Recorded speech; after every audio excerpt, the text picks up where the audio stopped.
We'll call the meeting to order. Roll call, please. Pat Kinney, Here. Blake Allison, Here. Dick Poofall. Is He's Dick not, there? he's not present in the room. Brad Ray, Brad has to be excused. Ron Stendor, Here. Next, approval of the agenda. Do Blake will make a motion to approve the agenda. we have a second? Ron, a second. Any discussion? Hearing none, all in favor? Aye. Aye. Opposed? Motion carries. Thank you. Number 3, public comment. Is there anyone here for public comment? Anyone online or on the phone for public comment? Anyone for public comment? Hearing none, we'll move on. Number 4, the discussion and action items. 4A, approval of the Finance and Economic Development Committee meeting minutes from April 3rd. Ron will make a motion to accept the minutes. Blake will second. Any discussion or comments? Hearing none, all in favor? Aye. Aye. Opposed, motion carries. Thank you. Going to 4B, financial consultant updates from Steve and Mike. Good afternoon. Can you hear me okay? Yes. It's just Steve today, no Mike. But I'm happy to be here and go over your report. Am I co-host, Dan, that I can look Yes, like? you are. Okay. So here, let me try to make this a little bigger here too, if I can. Let me see. Okay. That better? So this is your report for the first quarter through March 31st of this year. Nothing too drastic here. I don't see anything that's, a problem. You may notice here, like in your general fund, if you look at actual year to date this year, you're at 819,000, and last year you were at 2.5 million of revenue. Primary difference there is last year you received that property tax aid for the delinquent taxes with the issue there of the Sanborn properties. That, of course, didn't happen this year. Good thing we don't have that issue anymore. But that's the major difference there. I think in highway here, there may not be an entry recorded for the debt service levy, the debt levy for the projects there. So that's a difference there. The other thing down here under the expenditure side for the County Road and Bridge Fund, there weren't any expenses recorded as of when I ran this report, which was like yesterday.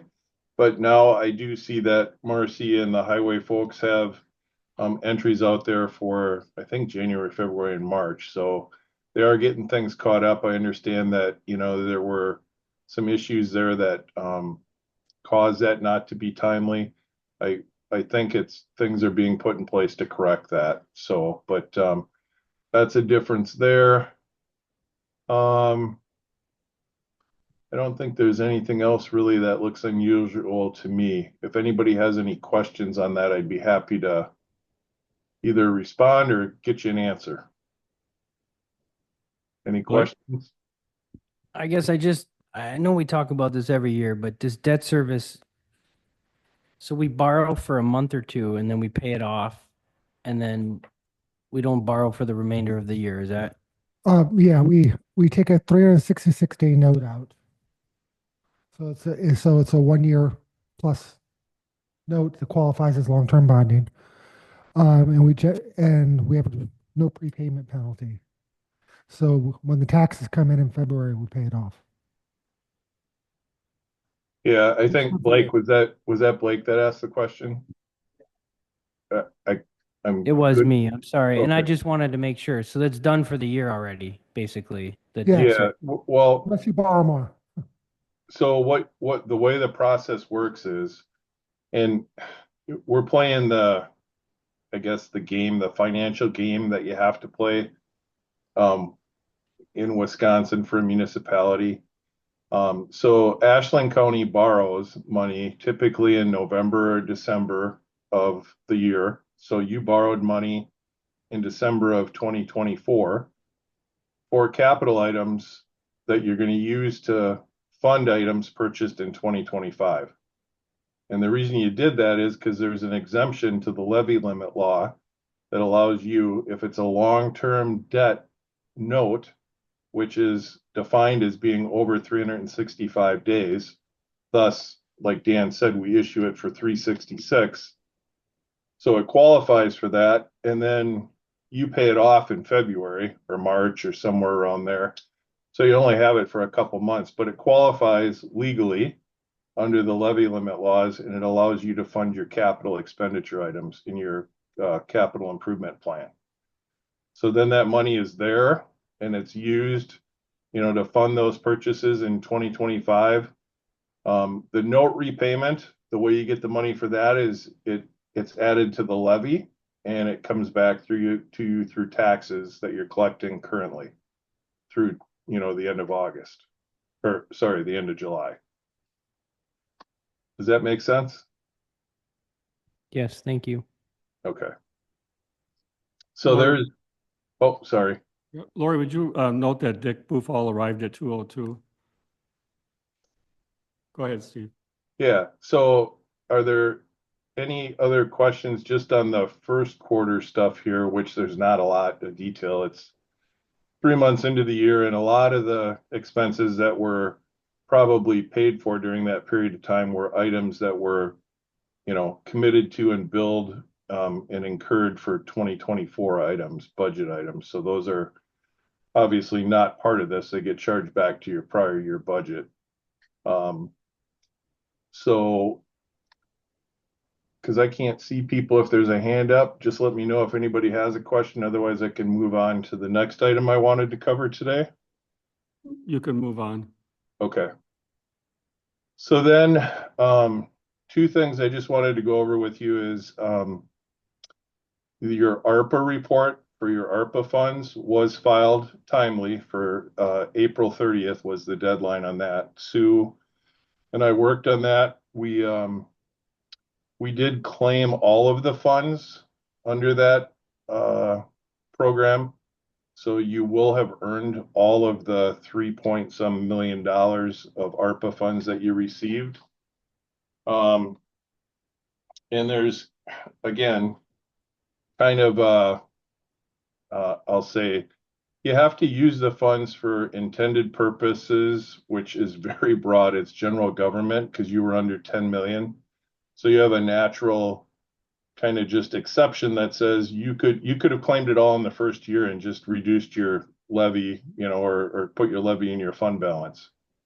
Some things that you couldn't definitely do with it is put it into a pension fund or some kind of insurance fund like that, which I know that.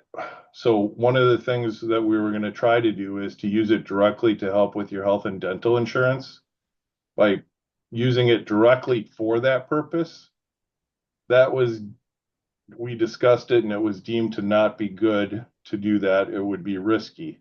Now, with that being said, what we did is we used expenses from 2024 that would qualify, and we claimed them, which basically was sheriff salaries, to fully earn the amount that you had remaining, which was, I think, $750,000, something like that, that hadn't been spent on the elevator repair, the courthouse emergency repairs, and the other projects we had identified.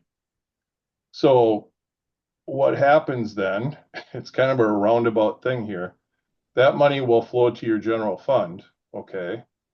And then you can, as a county board, decide what you want to do with that. So you could use it to fund your health and dental deficit at that point. We just couldn't directly fund your deficit. Does that make sense? You're still going to get to do what you wanted to do, but we just had to go about it a different way. That seems to make sense. Everybody good with that? Any questions on that? So if you recall back, I think it was in February, we met with you, Mike, had a projection of what your fund balance was going to be based upon the information we had then. And your unassigned fund balance was going to be in the neighborhood of, here, I'll share this up here with you.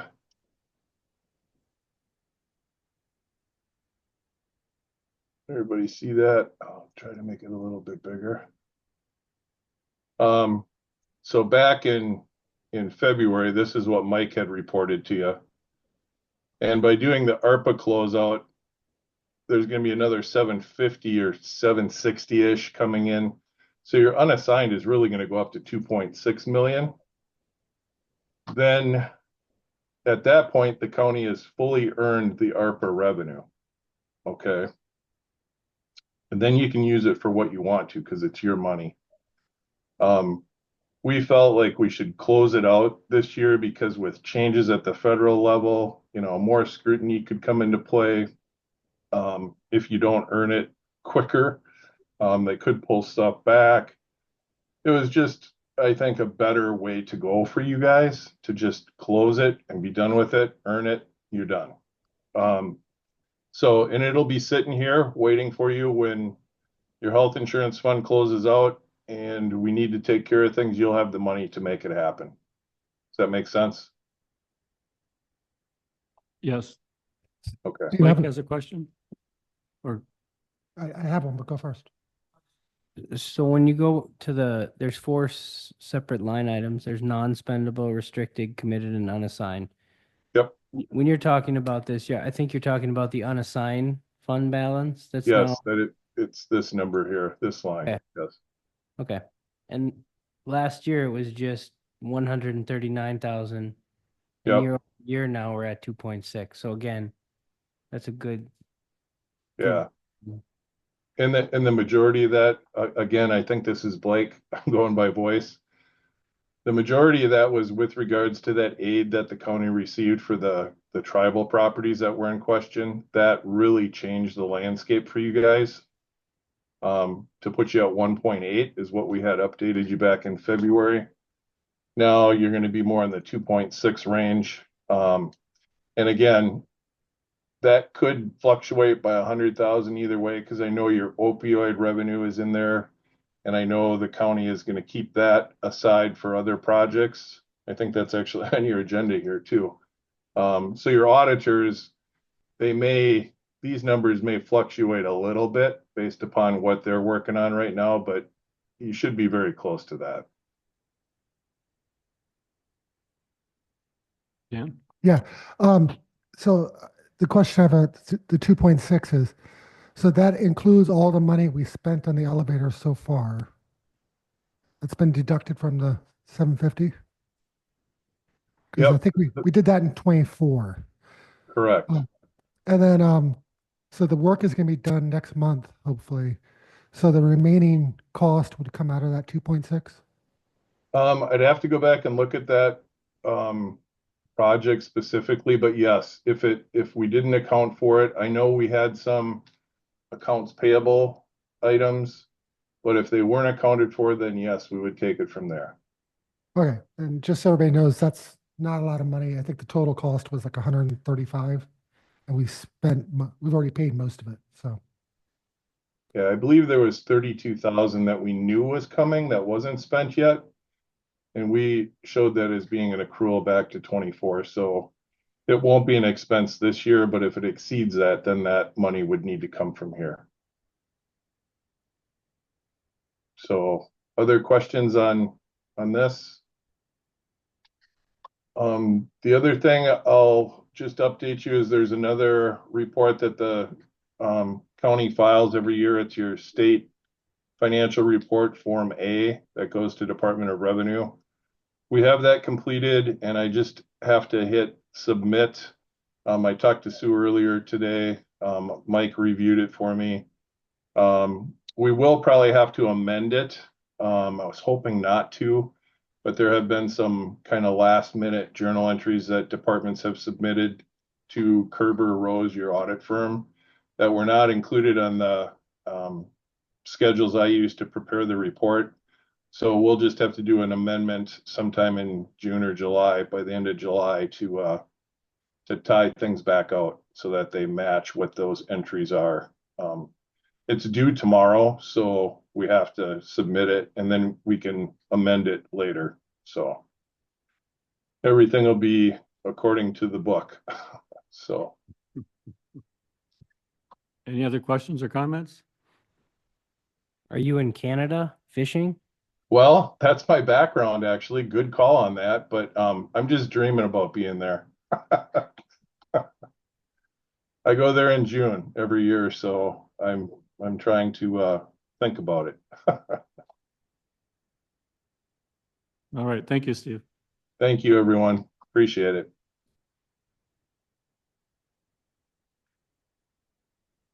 Next, we'll go to 4C, the sheriff's HVAC. Dave, Bryant,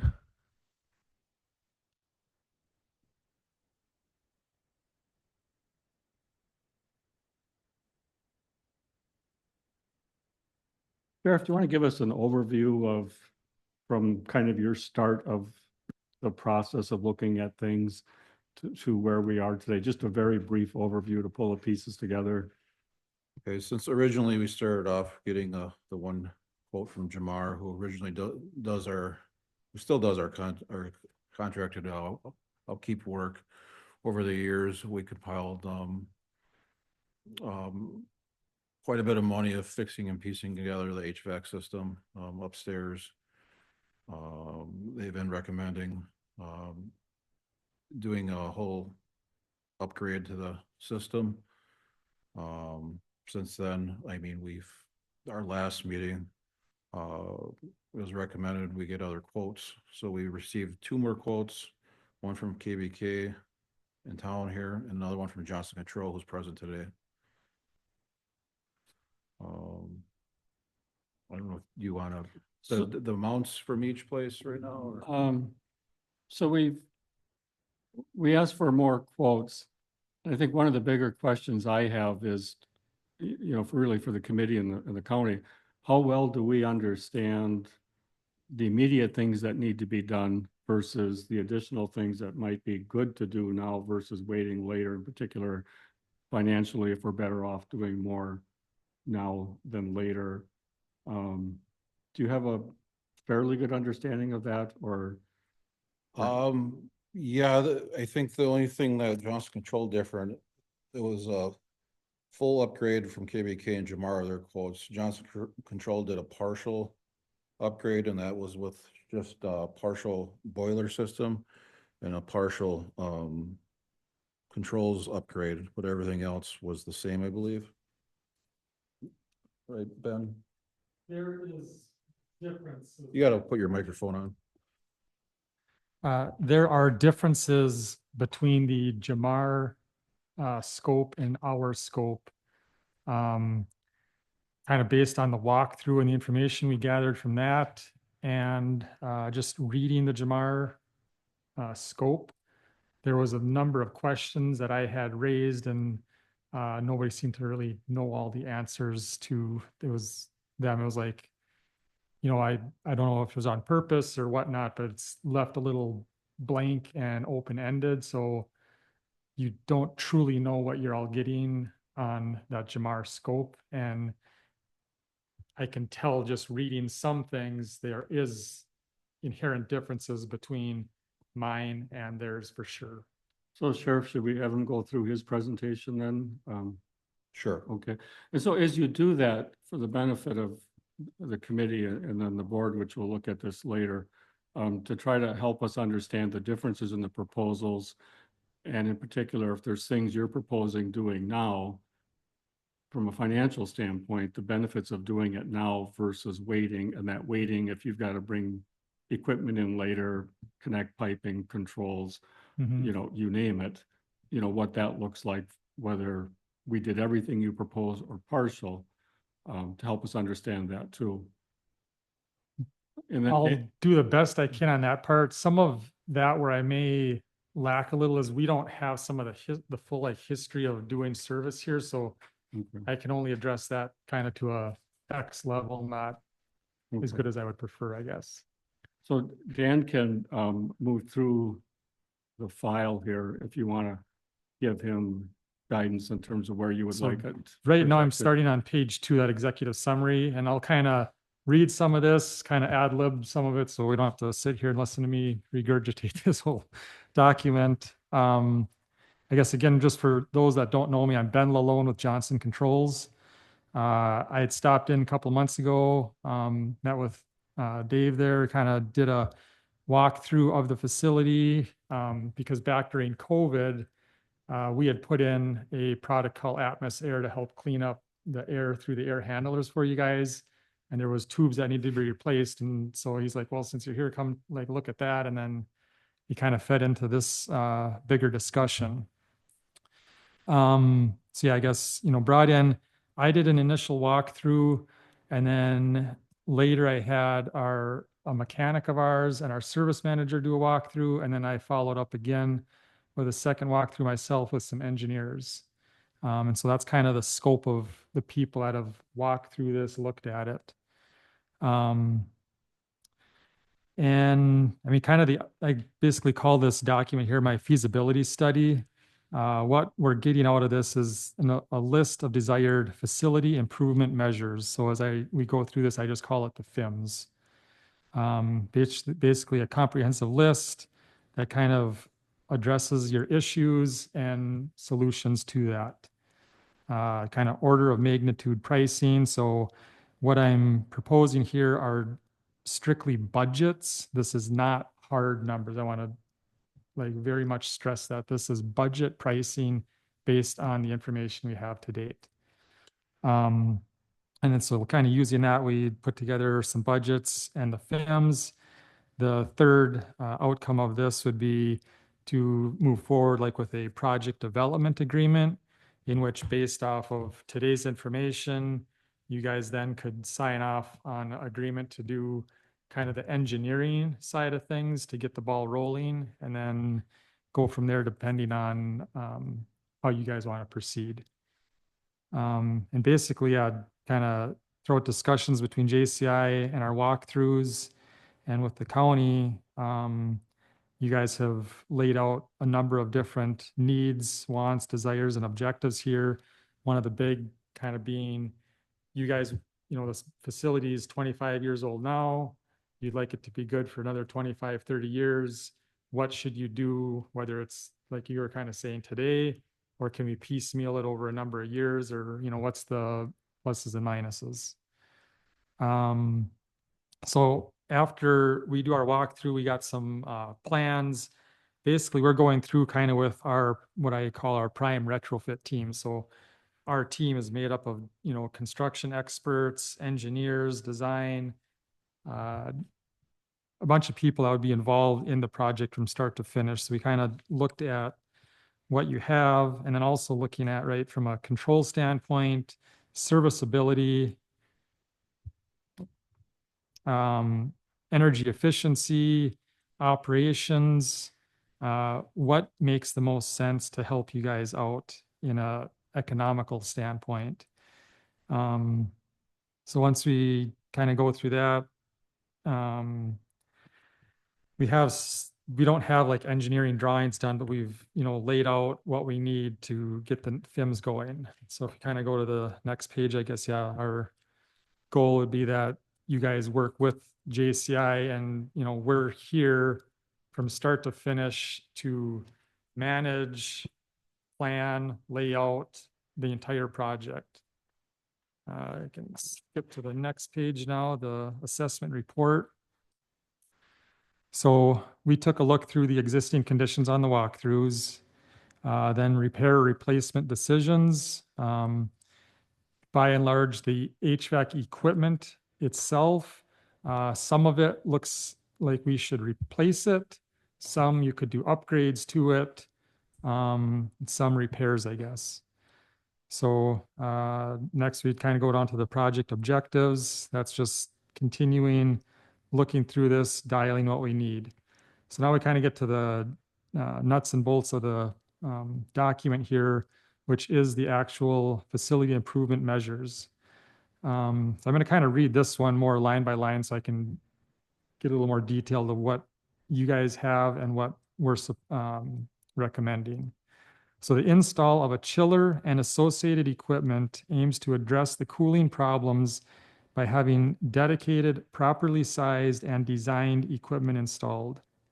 To determine the potential costs associated with equipment install, we conducted a preliminary assessment of the facility and its associated components, including ductwork, piping, electrical, and controls. Our team carefully analyzed the sizes and condition of these components and considered factors such as material costs, labor expenses, project-specific requirements in coming up with a plan and budgeting pricing. So we would start out by demolishing 3 of the existing air-cooled condensing units and associated piping. And then demolish the existing DX coils. So DX is just air conditioning coils and condensate pans in air handlers 1 and 2. Because you guys have 3 air handlers there now. Air handler 3, we would remove and demolish that in its entirety. The majority of the ductwork would remain in place. The reason we looked at replacing that one versus retrofitting, so this is one of the differences between the Jamar proposal and ours. They were going to leave air handler 3 and just put in a chilled water coil. But when we looked at the unit, it's a small unit compared to 1 and 2, so that keeps costs down relatively speaking. And also when it's serviced right now, I was told that they have to literally bend air filters to get in. And the access panel, I mean, you have a couple feet, so you have to get on a ladder above the breaker switches for electrical switchgear to access this unit. So like that isn't even up to code, and it's difficult to access and move, where if we remove that, moved it ahead like 4 or 5 feet, you could put it against this air handler 1, and now you'd have, 5 feet of access from a reasonable standpoint on a ladder instead of having to try to squeeze up between the wall and electrical gear.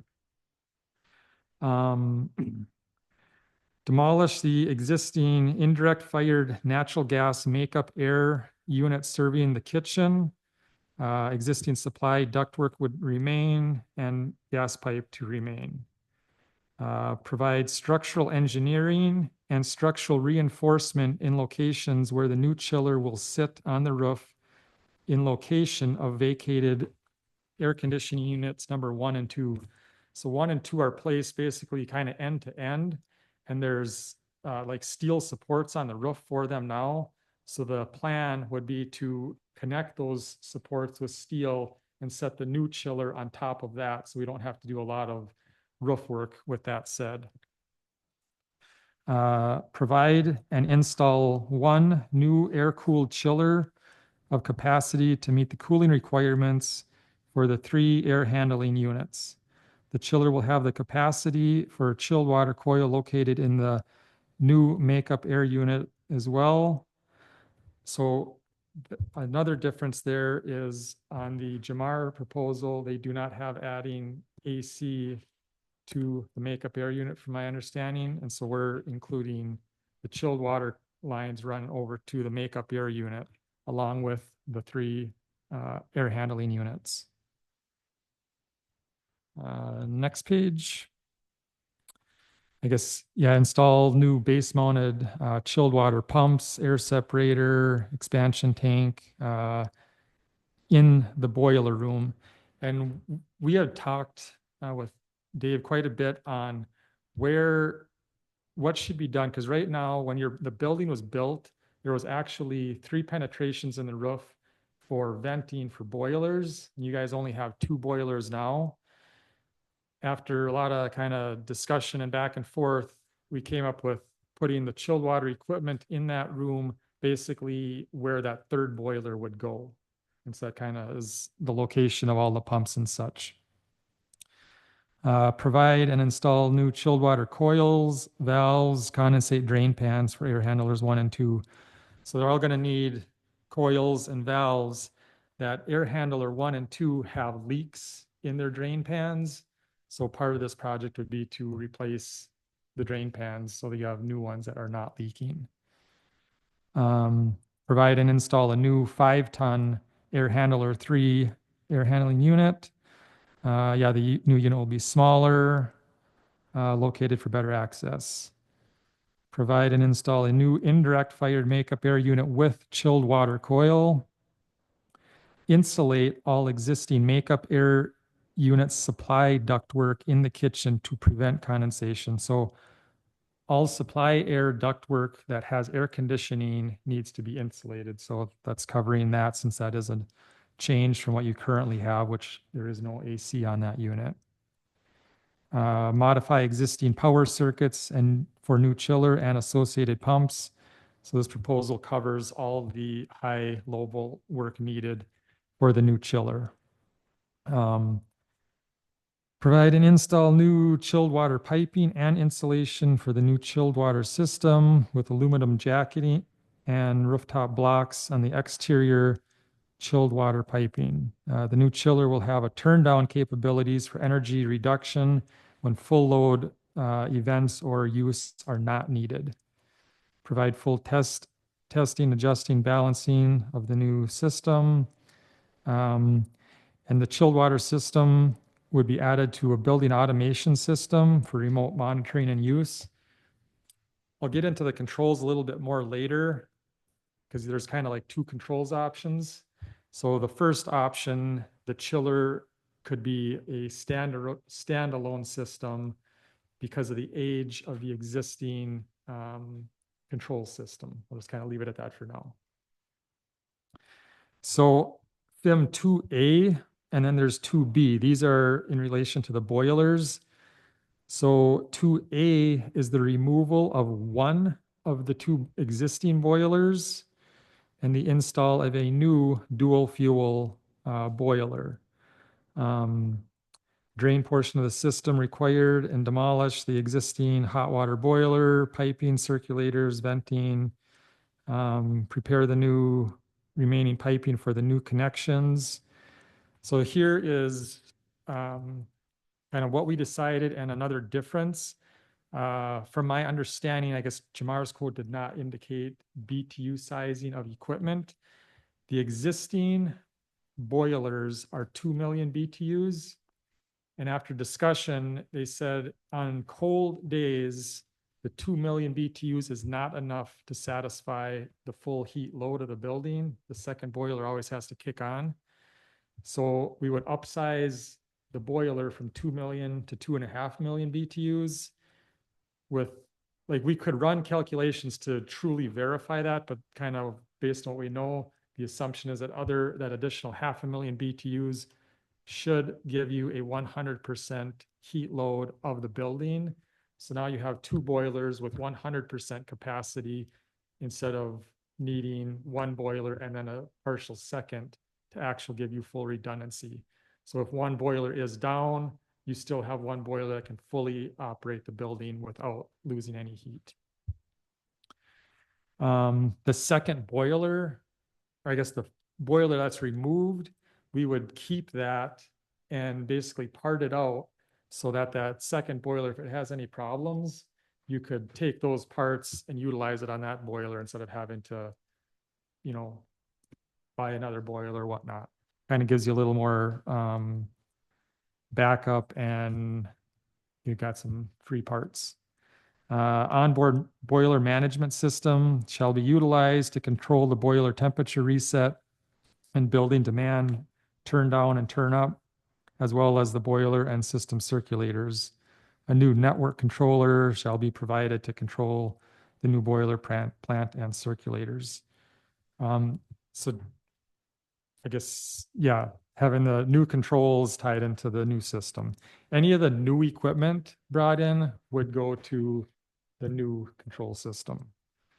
Option 2B is similar to the first one in regards to the piping, venting and whatnot, but it's replacement of both boilers and installing two new 2.5 million BTU boilers.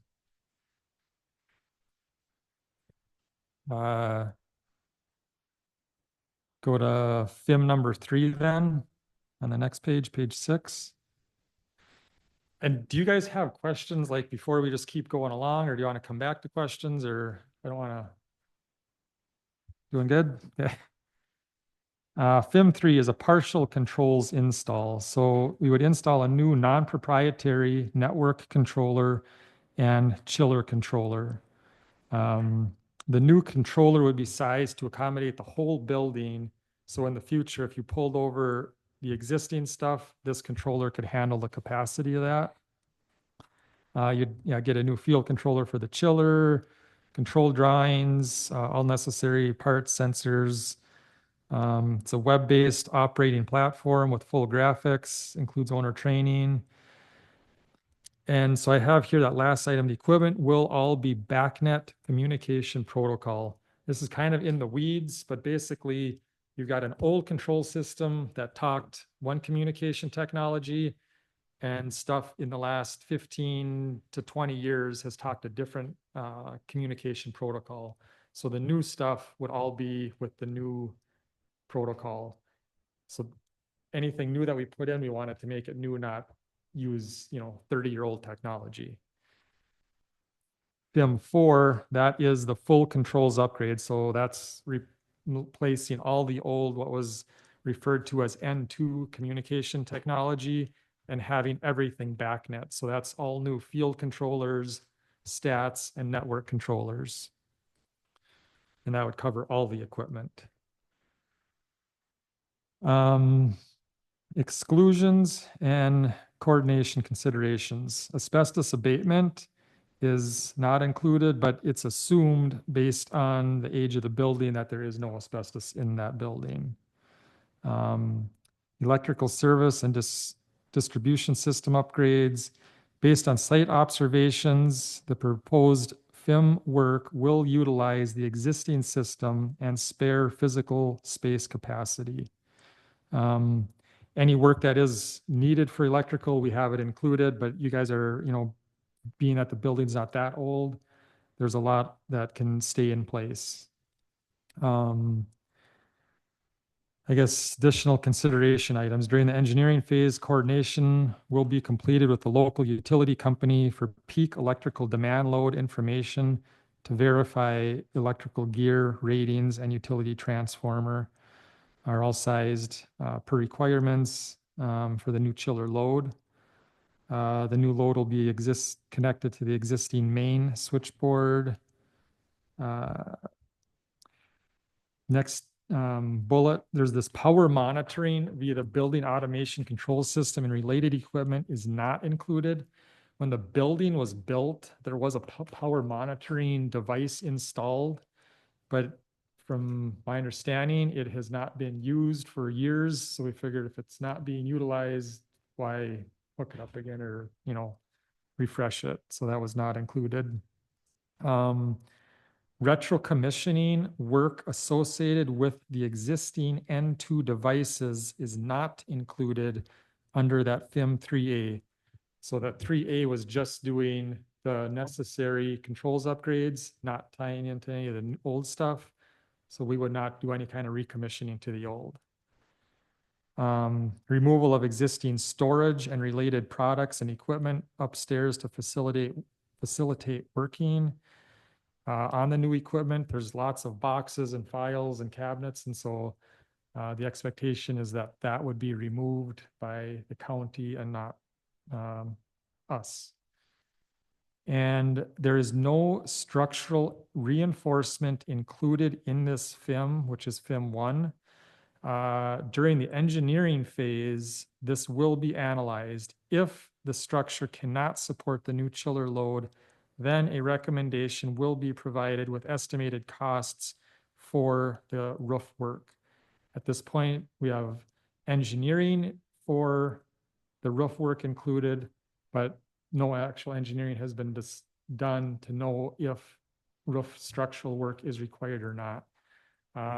In that Jamar quote, it doesn't really discuss, I guess that quote, you're not sure if the chiller is actually going on the roof or the ground even, but there's not really a differentiation here. So I'm just letting you know, we have engineering covered, but not any actual roof work. And then engineering does not include the development of new electronic backgrounds. It's assumed that based on the building, that we will be able to utilize existing plans and drawings from the county. I guess, yeah, a couple other just goals would be improving indoor air quality and a more energy efficient system. So we flip to page 8. There is 5 FIMs, which I have discussed. A couple differences from your current system to the new. All 3 items here are not in effect today, where if you did this project, all 3 would be effective. One is being EPA compliant refrigerant. Since your building was put in, there actually is, we're on to like a 3rd type of refrigerant. So you'd have the new EPA compliant refrigerant. The makeup air unit currently does not have cooling. After this project, it would have cooling. And your boiler or boilers would go from like a standard efficiency to a high efficiency. I guess I can kind of just try to skip through this a little bit. Yeah, I mean, depending on what you guys would choose, any or all scopes, you would improve efficiency, control of the building, comfort in some areas. Page 9, this is where it's going to give you the pricing for these items. Again, this is budgets, budgets, budgets. So FIM 1 is the chiller and makeup air unit with the associated upgrades. My budget right now is 7, 11, 9, 10. And with these budget pricings, there is like we have risk built into these. We have some contingency dollars built in where when we would do a actual project, we would typically put the contingency on you guys. So we'll say, okay, the project is actually X, but it's a good idea to have some contingency money in case there's the gotcha or some kind of change order that's needed. Then you have some extra money for that versus including it in the base bid. Historically, we have prided ourselves on very few to no change orders on a job. So going into it, we feel very confident based on what we've done that this is truly the scope of work needed and there should not be any change orders. I mean, every now and then, yes, there could be some change order, but based on your facility, the age and what we know, I don't foresee change order should have to occur, but I have money built in here for contingency and risk. These numbers have, are covered with engineering, risk, project management. The full scope is covered. These are turnkey budgets. I guess looking at these prices, do you guys have any questions before we kind of keep moving on? Well, let me ask you on the boilers, to see if I'm understanding this right. Right now, we got 2 boilers. Yep. On a really cold day, the second one has to kick in. Yes. And because you always want redundancy, Yep. you would still have 2 boilers. Yes. So we could keep the better of the 2 that are there. Yes. And what's the life of the better of the 2 remaining? According to ASHRAE, they are at their useful life. If they've been like, it appears you guys have taken care of this stuff fairly well. I would not be surprised to reasonably say you got 10 more years out of them, or at least, if you could have one good one, I wouldn't be surprised if I saw 10 more years. So then, however many years go by, if that one needs to be replaced, to physically get in there, get the new one in. Yep. Because I'm not familiar with the space and what does it take to get the new one in, in terms of what's in the way, piping, controls, whatever. Access is not bad for getting If in you or could out. get if we save one, we can get that out. Yep. And get the new one physically in without having to. You don't have to cut holes in the roofs or the walls for any of this work. Okay. Sometimes, right, you do have to do that, but in this instance, no. Okay, and then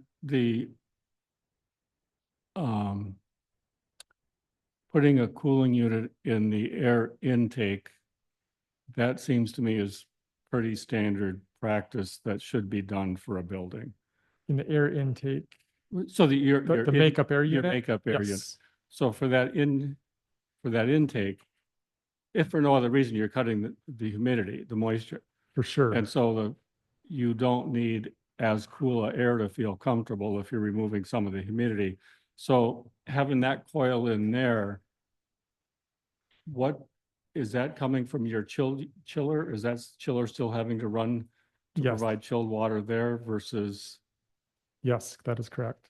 so what is it? A year ago, last fall, we bought a new compressor.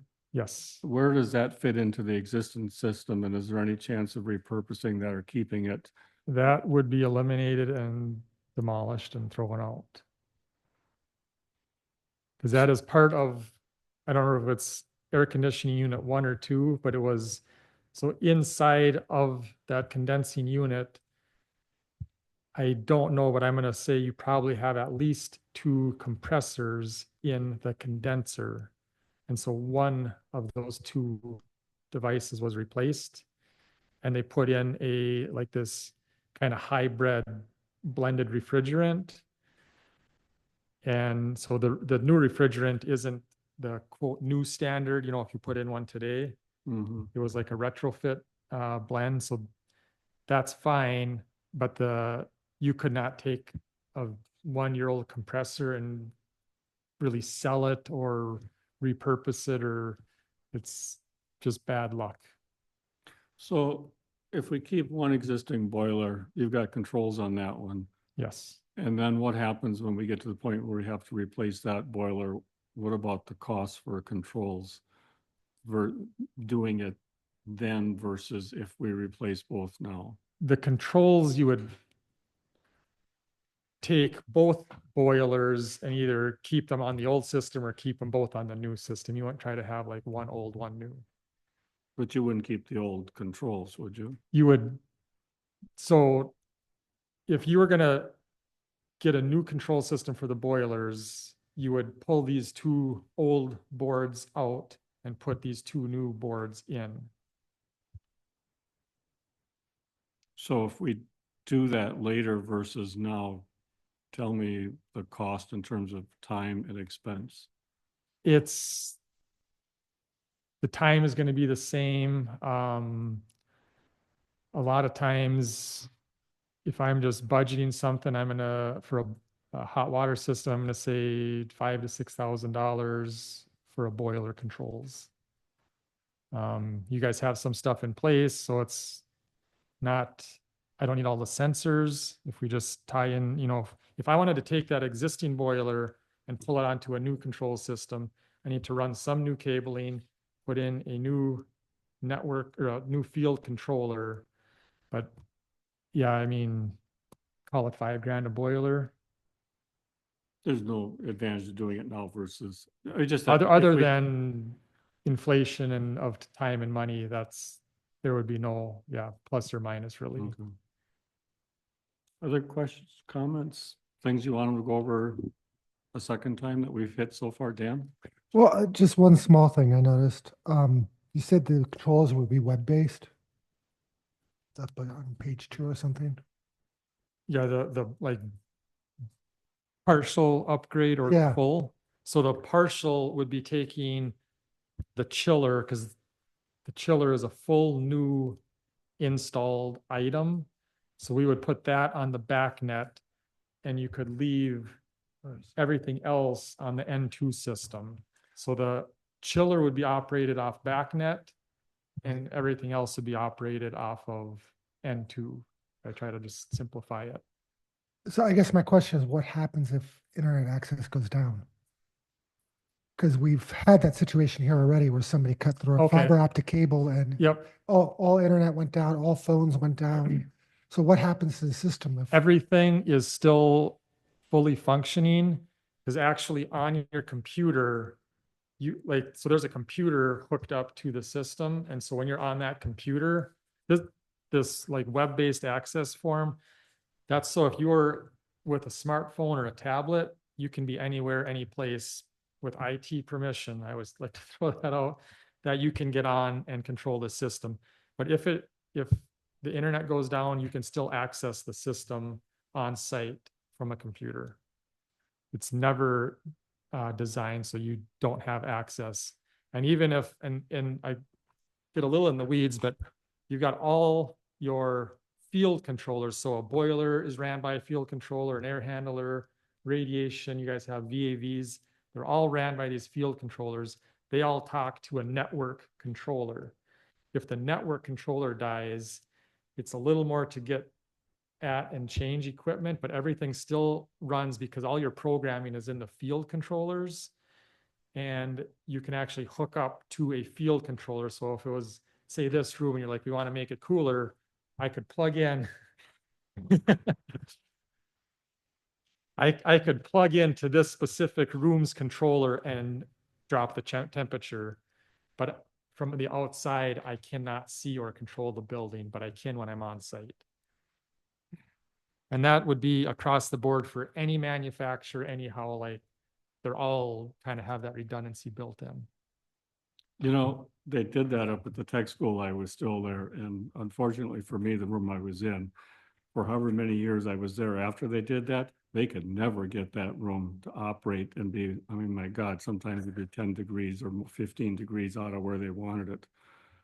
So, Like when I hear something like that, yeah, I'm- it's just, my assumption it's probably not the controls, it's probably the ductwork or the equipment feeding that room that's the problem. yeah, so we'd want to make sure that there's good service on getting it right sooner than later, because at least I got to go home at night. Blake? One of the exclusions in here was the power monitoring via the building automated control system and related equipment is not included. So you talked a lot about having the capabilities for the back on this air chiller and some of these other pieces, but then you excluded our, in this quote, I think, our abilities to kind of leverage that to try to maybe incentivize us or get us to be more efficient. Isn't that the goal of it? Yeah. So the existing building automation system that you would put in has the ability to like do some tracking on stuff. The system that was initially put in 25 years ago, it may have like delved in deeper into run hours and stuff. Cause like our system can show you run hours and all this data. But I'm assuming that your like local utility probably wanted that power monitoring unit put in. But then, 25 years later, nobody knows what it is, how it works, or what it does. So the automation control system, we're going to have the capabilities to do. That's going to give us that kind of, I think, the ability to be a bit more smarter Yes. about our usage. And that'll be kind of something we can, because again, I think that's the goal with what we're talking about is, and then the other piece I had to sorry to jump back and forth, but the facility improvement measure, the FIM with the budgets, Yep. you did go in the weeds a lot, just so you know. It was hard sometimes, but Yeah. I think I get what you're saying here. Sheriff helped me with Dan. What, as a finance committee, do you guys kind of think?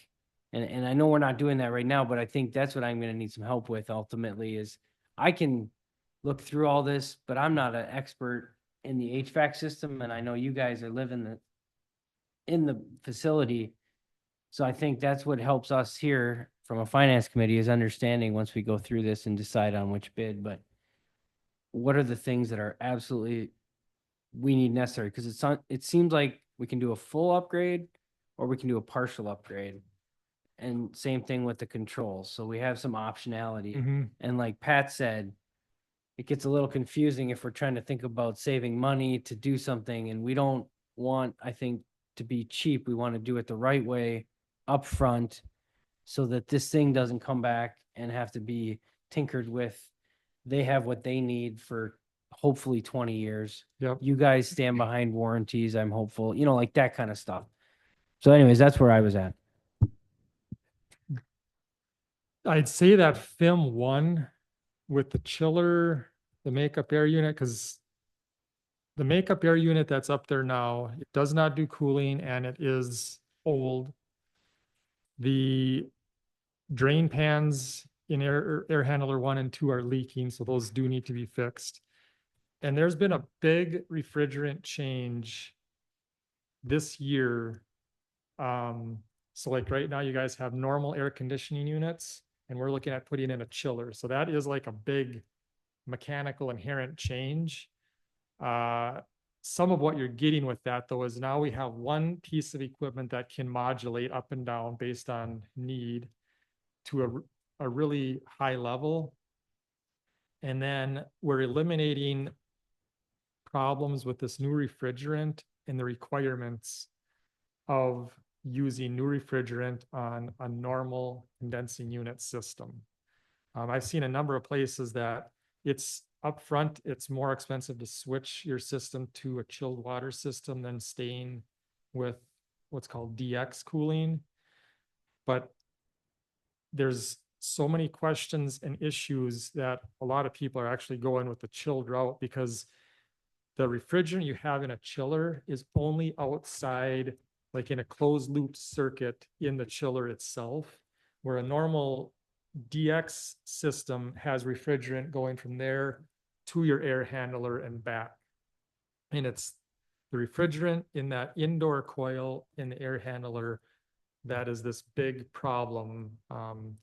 It's a national issue that the EPA kind of pushed out, and it's causing an industry-wide problem.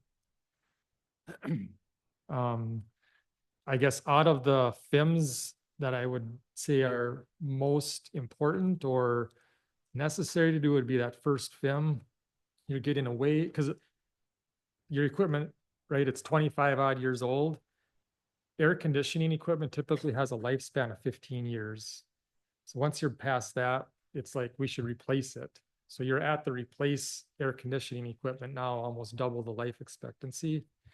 So that FIM one from I want to be set up going forward, that's the one that I would put the most value into.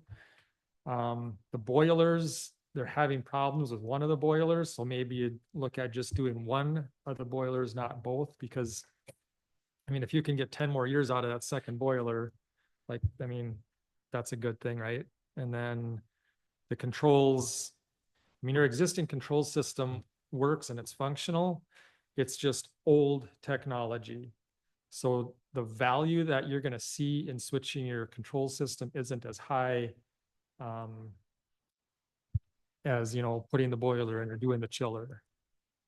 But that first FIM, I guess what I understand and would know, that would probably have your most highest recommendation. And then I don't know, maybe you guys could speak in about the boilers if you know, for the 1 versus 2 boiler replacement option. I don't know.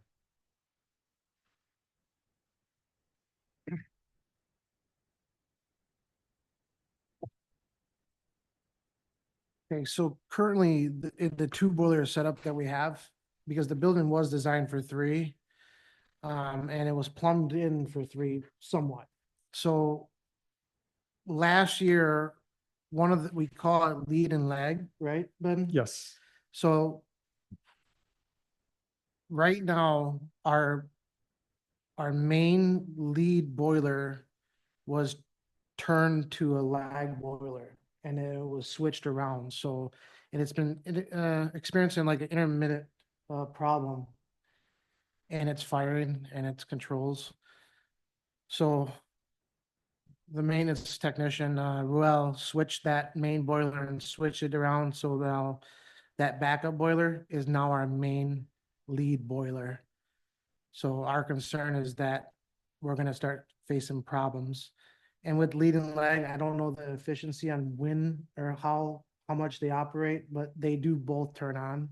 So during the winter. that lead lag, typically it's kind of something that is programmed in, but say boiler A might run for 500 hours as the lead. And then after 500 hours, then boiler B is your primary boiler for 500, and they'll just kind of switch back and forth like that. So over the life, they have equal runtime.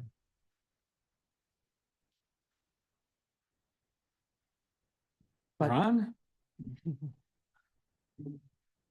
But I do know that, you know, and speaking in Ben's behalf, again, we were talking about the cost efficiency and what you guys spent last year, I think was a major concern with the EPA and the changing.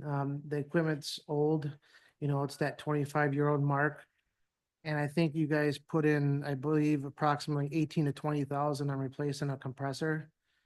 And that was the concern, is putting a new refrigerant in, and then it then creating more problems and basically destroying that compressor. And any other compressor that you try to find the refrigerant for.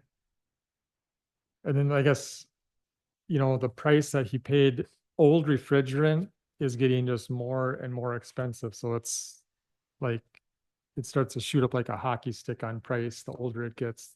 Because there's only so much like refrigerant that is out there. And so they just start charging more and more the less there is out there. So my experience, when I was in the Navy, one of the things I worked with was air conditioning, refrigeration on a carrier. And it was just after Vietnam, so we didn't have money for anything new. And so all we did was, you know, it was jury rigging everything. And it was tough. And so everything we did was way harder than if we could have got anything new at all. And it was just a total headache, an awful lot of man hours. You know, equipment isn't reliable. So like up on the island structure, you know, they're flying planes and they need cooling for the electronics. Well, you know, we had 9 chillers, and if we could keep 2 or 3 going at times, we were lucky. We once got all 9 running. So my experience is colored in part by constant headaches of equipment at end of life and not, you know, just beyond its life. My feeling is FIM 1 would make sense along with FIM 2 and FIM 3. I don't think in 5 or 10 years the county would regret doing that, because you can spend, you know, we bought that compressor last year and you just end up spending so much money on service calls and trying to find parts and dealing with all this stuff. You just end up spending all this money trying to keep something going that you're going to replace anyway. Because when you get to that end of that life, you know, that makeup air unit, things like that, you know, not having cooling capacity there to start with just speaks to, I don't want to say even the age of the unit, but poor design to start with, because 25 years ago, that should have been in there. And so, you know, even that is going to help the efficiency of the system, because, you know, you get rid of that humidity, you feel more comfortable. You don't Especially in have the to kitchen. yeah, especially the kitchen. And so the lack of insulation there, you know, I want to say is appalling.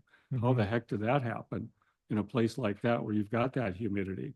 Yeah. So some of this is, you know, some of it just old equipment that it is going to die. In the Vaughn Library, I don't know if you guys remember this, but not that many years ago, it was the same thing. The city kept pouring money into that system until they finally bit the bullet and replaced it, because they basically had to.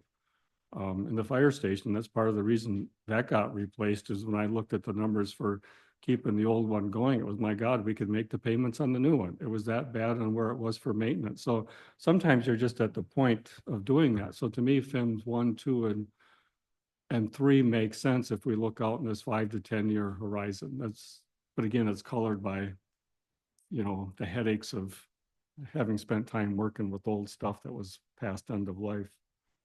And you know, like some of the old life, now the controls, right, they are functional, but that older controls, right, that is 30-year-old technology. And so, you know, I have a lot of places that I'm recommending, and we've upgraded from that N2 technology to newer stuff just because they run on old computer programs.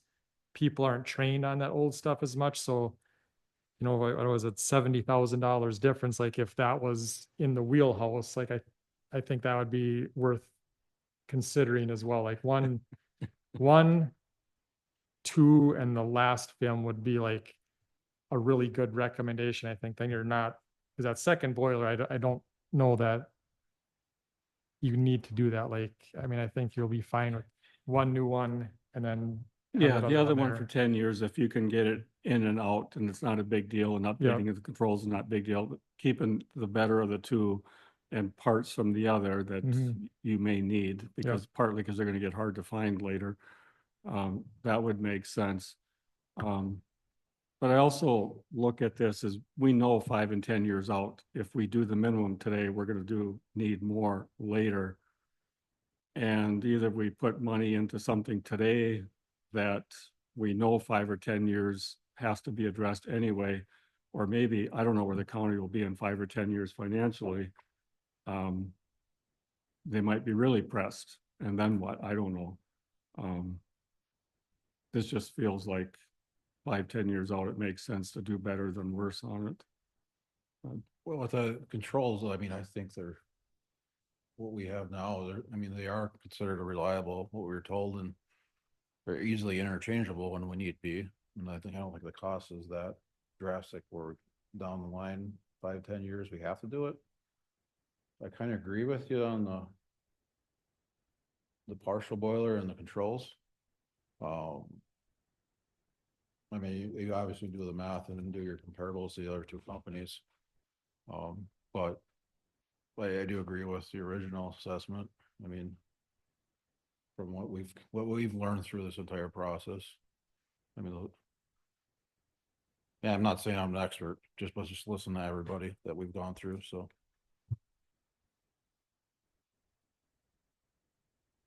I mean, there's the budget this year, and then it's looking out 5 and 10 years. It depends on what I just look at it'd be a shame to throw away a boiler that we can get 10 years out of. oh yeah, keep the one. Yeah, But but I still think we can get away with controls as well. But, I mean, do we really wanna, it's partly, Jason said, the training on that, younger guys coming up, do they understand them? Is there gonna be, I mean, just the service? Mhm. I mean, if The newer control system platform, right? It's easier to use. I mean, just from a inherent, if I have the old and the new system, the newer systems are easier to use. Takes like fewer clicks to get the same work accomplished. I've got full smartphone, tablet, computer access and use versus the one you have now. It's only on-site use. And so there is a number of just 25-year-old technological advancements that a new system provides a person. And they're more heavily graphic based, where you have younger people working on these systems, they understand graphics more than text. And so it helps just from a user standpoint. I was looking at the controls in part, if 10 years from now, the existing equipment isn't there and you're gonna get controls anyway, and they're not gonna get cheaper. I was looking at it more from that perspective.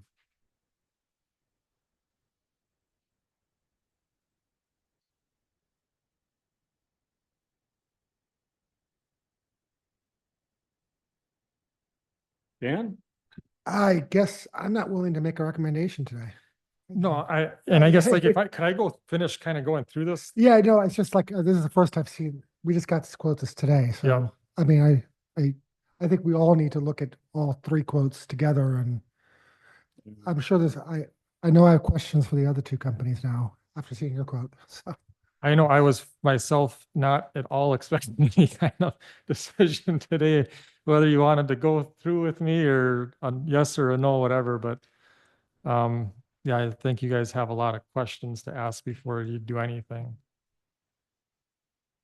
But if I do kind of just continue like that page 10 here, we've done a lot of projects like this, kind of the way we typically like to operate is that feasibility study, help develop a project, implement it, and then work with you guys the next 20, 30 years would be ideally that we help you maintain it and keep the system operational and functional. I guess the page 11, if you guys decided to go forward with us, we could work on filling out the months and timing of the project to, so we're held accountable and, both sides are on the hook for whatever dates we implement in there. Page 12, I mean, our prime retrofit structure, right? We're kind of in the middle. We have engineers, we can get equipment factory direct, help the project management, install, delivery, we help with like subcontractor coordination and selection. So you can run everything just right through us. I guess the next page just kind of goes more into details of our model. The one thing with factory startup and warranty, right? All this equipment would be factory started. It would all come with a full warranty, and we would take care of and manage your warranty for you at the end, and then hopefully help you guys maintain the equipment in the future. The benefits of working through us are, you have kind of that one place to work with. We're able to procure equipment directly instead of having to go through some additional markups, because Johnson Controls is so big. We do manufacture a lot of equipment in-house, and so you're saving some additional markups from that. We've been doing this a long time, so we have a lot of, you know, expertise in this. And I guess the last one, this project development agreement, like page 15. So if you guys decided to move forward with us, then you would say, okay, we want to pick FIMS, you know, XYZ, and then I would actually type up a pricing agreement based off of that. And the price for that is going to like cover the design of your project. So you actually have a tangible product when you're done. It's not saying that you're signing on board for the full project. It's just that design stage of the operation. Then you take that, and ideally for me, I would hope that you go through the rest of the project with us. But after that point, we can deliver hard numbers on every single scope, not budgets anymore, but hard numbers. And then you still at that point now can decide, do we want to proceed with this, or how do you want to go? But you now have actual hard numbers on the project, and you have a design completed. And I guess after the design is done, right, that's yours, and you can decide what you want to do with it, whether you want to move forward with us or somebody else. And I don't know if you guys have, you know, would move forward just saying, we have these 3 companies we've dealt with and you feel comfortable with us.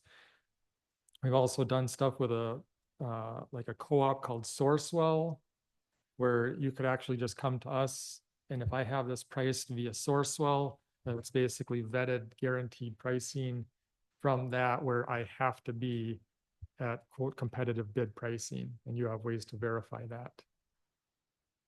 And I do a lot of projects that way as well. But yeah, what I'm delivering today, there's not my expectation and nothing to technically quote sign.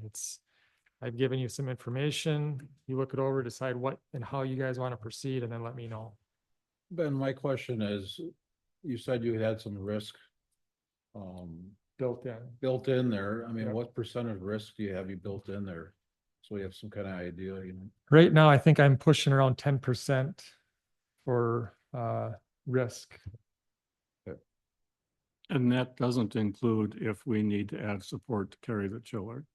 There is no actual cost for roof structural work in here other than the engineering for it. So that would be in addition to this. Yes, I mean, that's where your risk could be covered under that 10% or whatever, if it came to that. So how much are we looking at for the design work? I'd need to know what FIMS you want to choose first. I mean, if you came back and said, okay, Ben, I want FIMS 1, 2, and 5, then I could come back and tell you, here's what that would cost. Right now with the risks added up, the upgrade of the partial FIMS, that's 998,100. The other FIM is 1,279,800. So I don't know. Like I said, I guess I have a lot more Wait. questions. Right? Yes, questions, but not really so much that we can ask today, just more in our finance committee discussion that will come up with us when we look at all the, but one thing, looking at the locals, I see Tamarack on here. Still a relationship, still something, because I think when I look at our future, I want someone that has somewhere else to go within our market than just the county. I think we were concerned a little bit sometimes, like, hey, this person's coming from Duluth to bring me this tiny little part, and it's costing me $1,000 in day trip. Whatever. Again, I'm not saying that's happening, but just want to make sure you're kind of in the area already. I'd say Ashland and Hayward are probably two of our most heavily visited sites. Like we have the college, the whole Ashland School District, the hospital. Where else is in out here? Those are the big ones. But we're here quite often for. I mean, Tamarack Health alone, we're here at least weekly for them. The high school, they don't do projects as often, but they have service agreements and we do work with them on that. The college, we have a service agreement and do work there, so we're there a chunk for them. Yeah, those are kind of the big hitters in Ashland. The Northland College, I mean, I guess used to be there, or ours still, but yeah.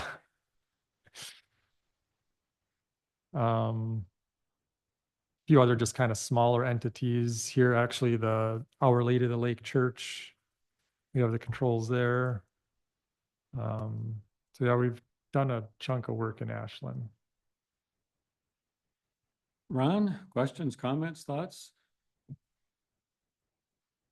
Well, we got someone here we can throw them at for the moment. I think checking this out and checking the other proposals.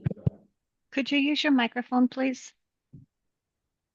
Checking this proposal and the other proposals out and sorting out exactly what we want. I really do like upgrading all the controls, not just some of them. So So it almost seems like we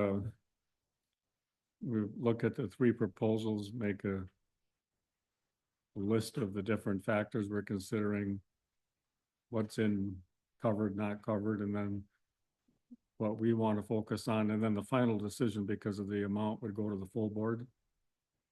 Correct. The full board will have to decide. And this committee is going to decide how they want to pay for it. You know, do we want to borrow the money or do we want to use that newly acquired fund balance?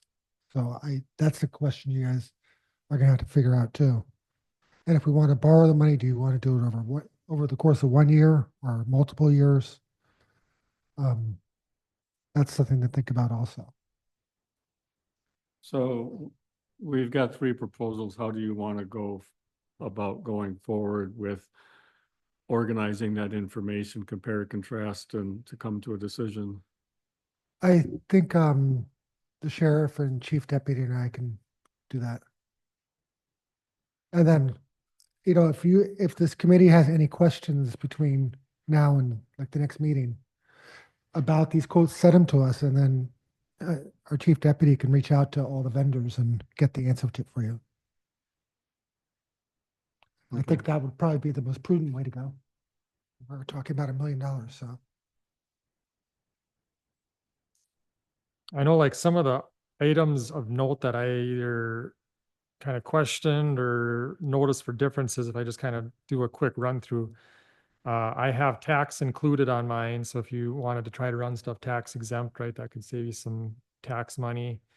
That Jamar quote, it was unclear if high volt wiring was included or not. Kind of sometimes sounded like it was, and then other times like it wasn't. So I don't know if that was. We do have ours included. We're supplying a new chilled water air handling unit versus Jamar's quote, they were not. The makeup air unit, we're hooking up chilled water to. So again, you have a different style of unit, more work. You've got a bigger chiller because of the makeup air unit. bigger boilers, right? They're more expensive for the boiler, pumps, venting, so there's where difference occurs. I've got that contingency and risk kind of built in where, that can cut that out, so it's just not part of the actual project. And then the other difference too is if you do this as a phased approach, like, do you need to do this over a 2-year span? Are we doing this more, let's just move forward and get it done as soon as possible? So those are kind of all items that affect your price. So So the tax on that, We're tax exempt. So yeah, we and would- so maybe if it's simple enough on your end, if you want to just pull out the taxes. I'm not able to just pull it out that simply, just the way it Okay. was done, but I mean, right, Okay. you've got hundreds of thousands of dollars worth of equipment. So I mean, you talk about 5.5% tax. I mean, we could just take the total Be a chunk of and money. divide it by. Yeah, what I'm thinking 1.055. is when, by the time this gets to the full board, if we're looking at yours with tax, then we've got to be reminding people that we can pull that out. And if it might be. And then, okay, so a document you would put together, you'll pull out the tax. Right, it's just So as that we're simple as not- dividing Right, it by 1.055. right. Just so that people looking at this going forward, they're looking at the numbers without the tax. were the Except- other ones with or without tax or? That's the question we have to ask too. Yeah, Yeah. That's why we want to look at all three quotes together and then compare apples to apples. The details are vastly different in the proposals, so yours is far more, it's got a lot more depth. I guess if you guys have questions for me, that's kind of the nuts and bolts of it though. all right. Thank you, Ben. The takeoff then, that's good. Okay, does anybody want any other copies left behind? You might as well leave them because Yeah, we might as nobody's well- gonna There you go. utilize us. Yeah. We'll just hand them out to the county board when we need them. Then we'll go to 4D, the opioid settlement uses. All right, so, we've received a bunch of money from opiate settlements. I think it's the total we have in the bank right now is about 300,000. WCA is recommending counties start spending some of it. I think this request here is fairly reasonable. $12,000. It definitely fits the Schedule E uses. And so I guess I would ask you guys to approve this.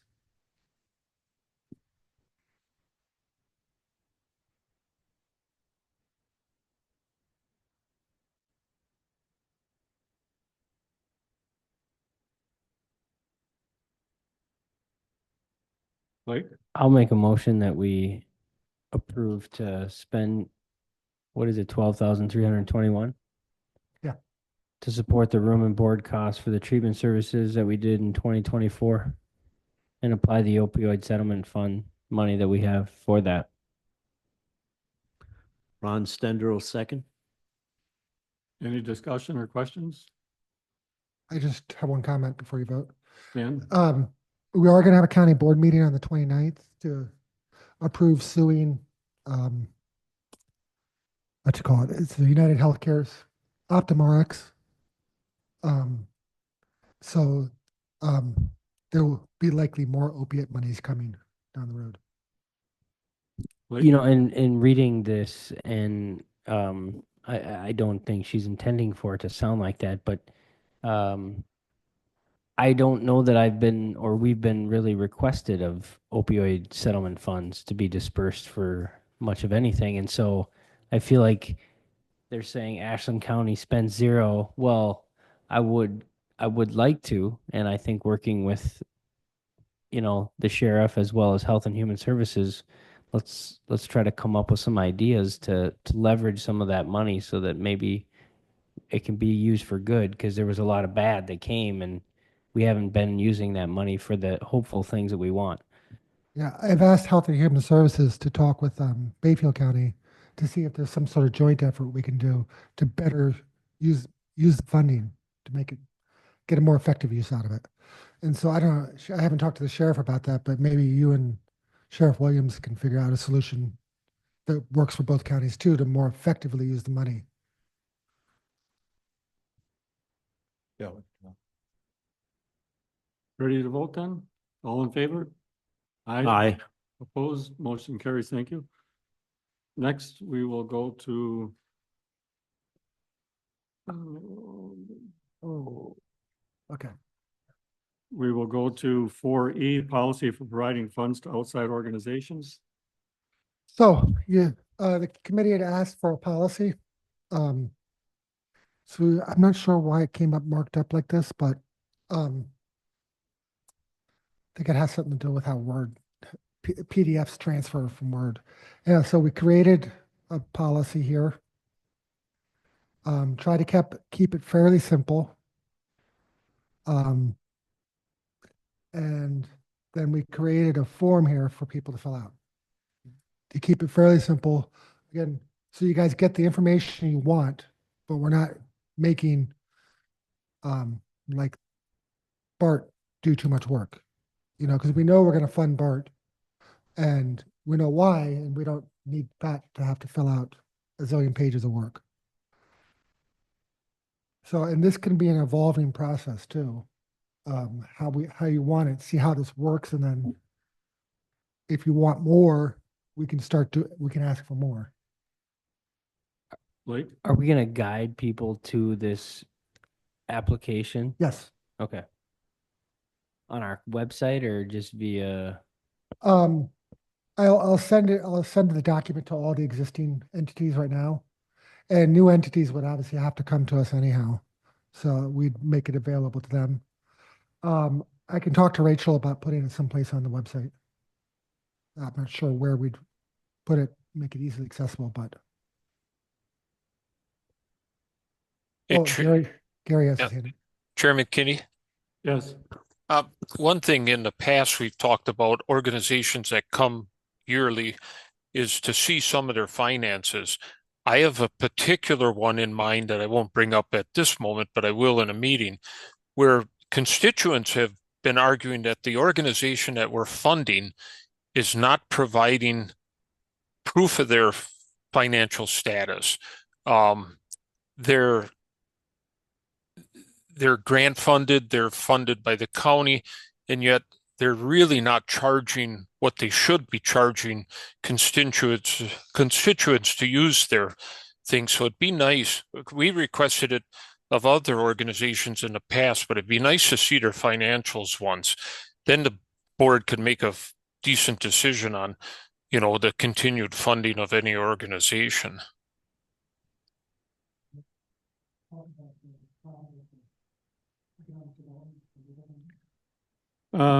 This is Pat.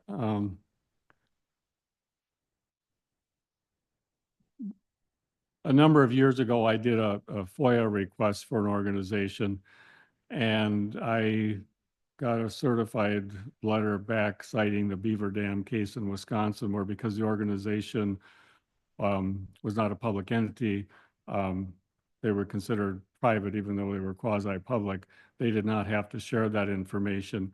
So, but from the county's perspective, we have the right to ask for background information. They have the right, if they choose, not to provide it.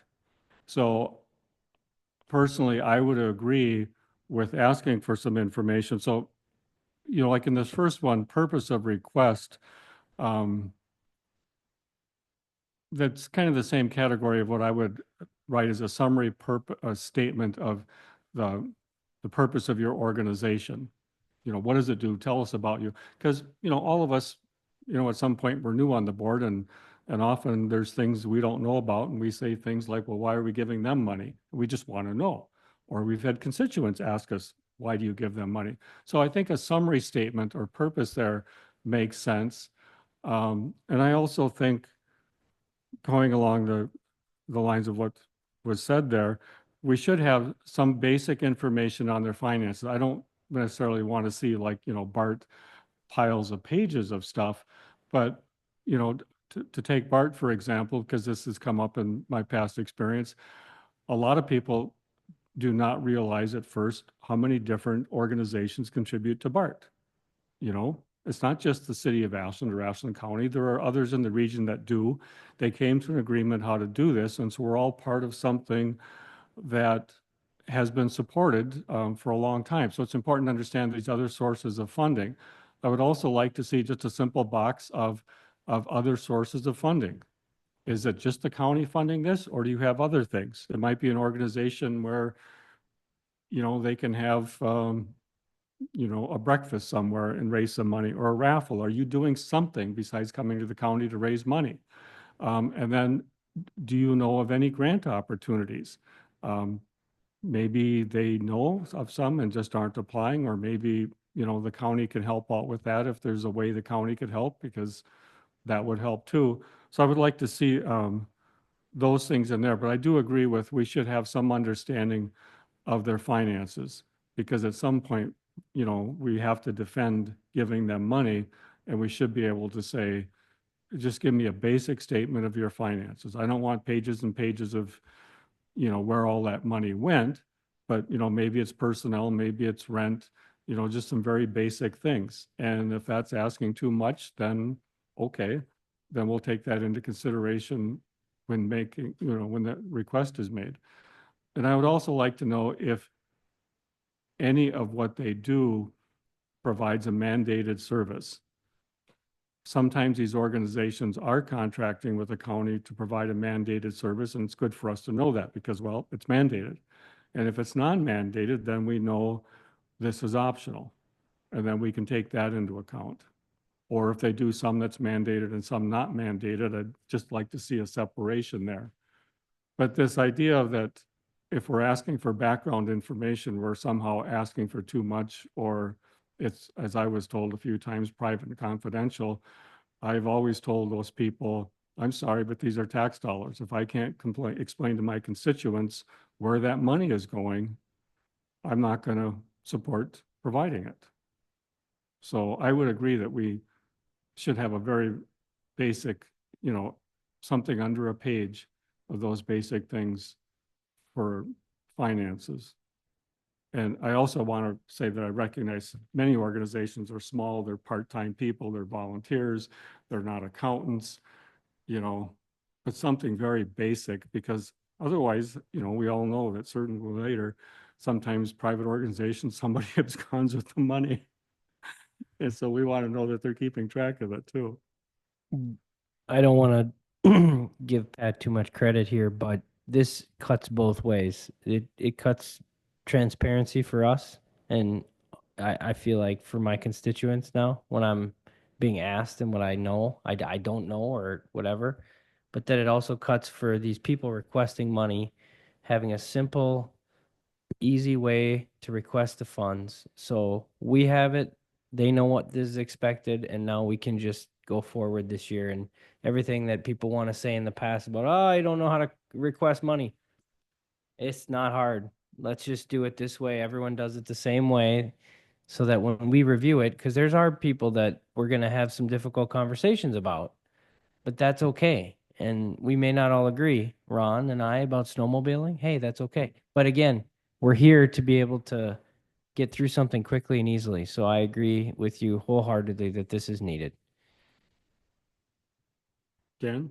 So you want me to add something about other sources of funding and Yeah, brief financial report?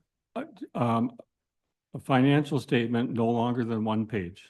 Just a very basic summary that includes your, your revenue and your expenditures. Well, hold on. There's two sides. There's the balance sheet, and then there's the income statement. I think what we're looking for is more on the balance sheet, but it also helps to have the income statement. So there's two. We want to have both if we can, if that's easily provided. That's kind of what would be the. And it still fit on one page, most likely. Yeah. Yeah. Well, they'll probably print it out of QuickBooks or something, so it'll be 2 pages, but But it also, I'm going back to some experience prior to the county. and I heard this through the grapevine a few times, it was easier to ask the public organization for money than to go out and raise it yourself doing something else. Well, just ask them for more money. It's easier than raising money or looking for grants. So it keeps them honest about doing a reasonable amount on their end to look for other sources of funding besides tax dollars.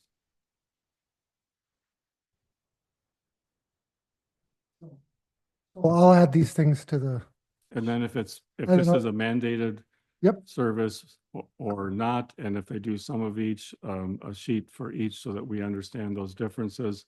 Mhm. And as Blake said, the basic thing is we need to understand when constituents ask us these questions. And I also think it's helpful for new board members because when you're new, Mhm. you don't understand most things, or at least most of us don't. And so this helps us just to, as we read a packet to answer those basic questions. Was there a minimum threshold or is it all asks? I think it was all, but I just want, yep.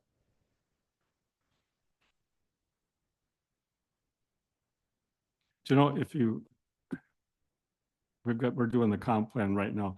So one way I think about these contributions for any public entity is if there's a comprehensive plan, you should be able to look at the comprehensive plan and say, okay, if we're giving money to a group that's involved with snowmobiling, taking care of trails, what boxes does that check in our comprehensive plan?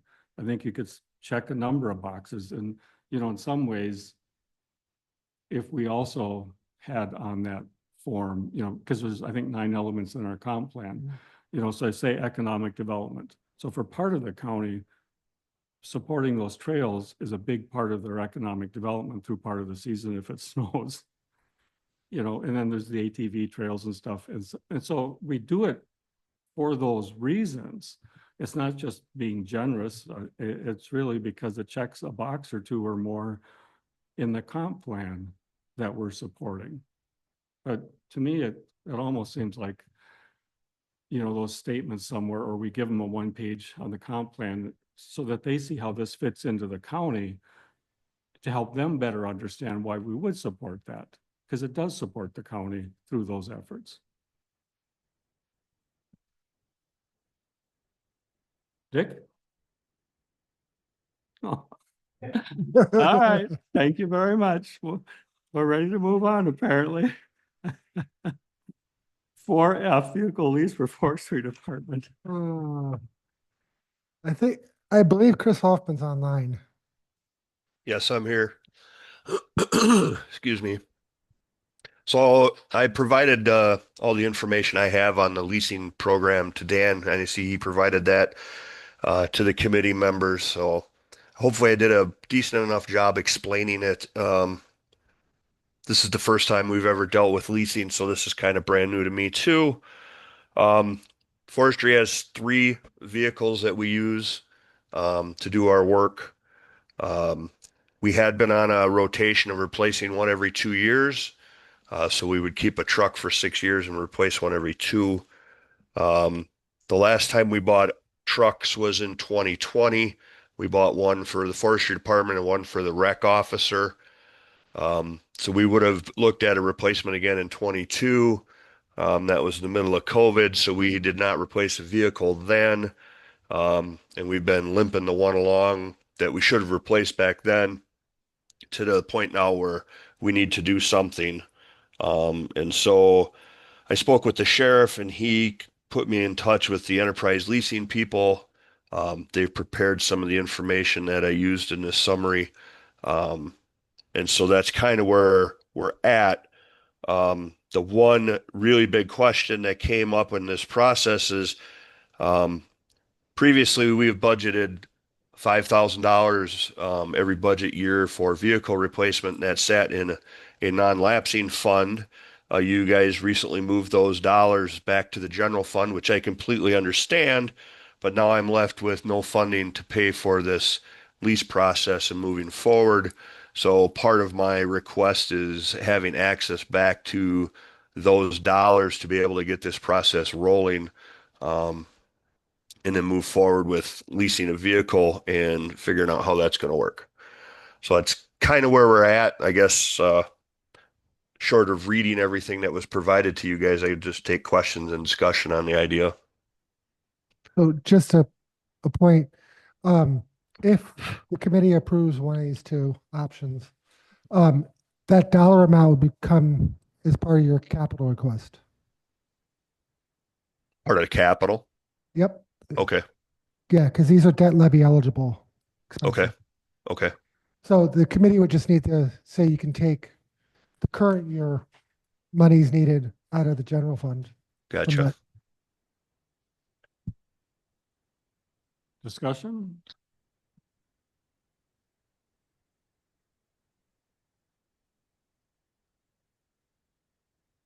So if I'm Mike? looking at the Ashland County Fleet Forestry Department review, there's 3 trucks on there. Those are the current ones, That is correct. and we have those on lease. No, those are owned by the county. Those were purchased prior to the shift to leasing vehicles. And now we're gonna move to a lease, Correct. and we're only gonna do it for one vehicle, or we're doing it for all 3? Well, she was recommending to me that we do the 2017 and 2019 to capitalize on resale of the 2019, and then look at the 2021 and like the next couple of years.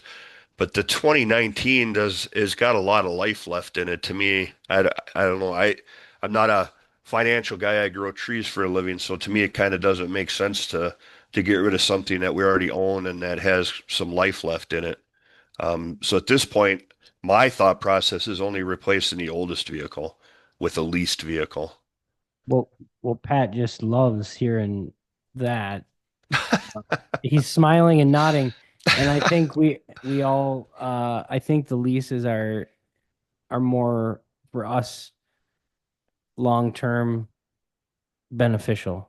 I don't think in the short term they're beneficial. I think if we extend, so I think I would support this getting rid of the old one.